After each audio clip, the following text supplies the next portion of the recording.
የምትወደውን ነገር ምንም ያክል ዋጋ ብትከፍል ምንም አይሰማም። እየሰማኝ ነው አይደለ? እግዚአብሔርን ስትወዱ 24 ሰዓት ስትንበረከኩ አይሰማችሁ አነሰኝ ነው የምትሉ። ምክንያቱም የቀረባችሁት ወዳችሁት ነው፣ አፍቅራችሁት ነው። የወደዳችሁትን ነገር ታከብሩታላችሁ። የወደዳችሁትን ነገር ጊዜ ትሰጡታላችሁ። ለወደዳችሁት ነገር የምትሆኑት ነገር በእናንተ ህይወት አይቆጠርም። እንዲህ አድርጌለታለሁ ለእግዚአብሔር አይባልም። እግዚአብሔርን ወደህ ለወንጌል ስትሰዋ ለእግዚአብሔር አደረኩለት አትልም። ደስተኛ ነህ። ምክንያቱም በአንተ ውስጥ ምን ገብቷል? እግዚአብሔርን መውደድ። እስኪ ያለ መንፈስ ቅዱስ በሉ፣ እግዚአብሔርን መውደድ አልችልም።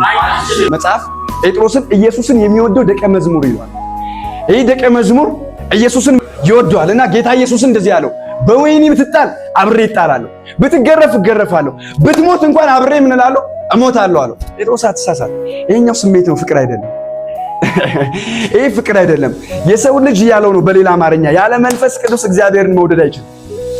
በአንዲት ሰራተኛ ምንም ልታደርገው በማትችለው ፊት ኢየሱስን ጴጥሮስ ካደው። መጽሐፍ ሲናገር 3 ጊዜ ሲክደው አንደኛውን ተራገመ ይላል። ተራገመ። እንደዚህ አይነት ሰው አላቅም አለ። ጴጥሮስ ካደው። ምክንያቱም የወደደበት ፍቅር ከመንፈስ ቅዱስ አይደለም፣ ከስሜቱ ነበር።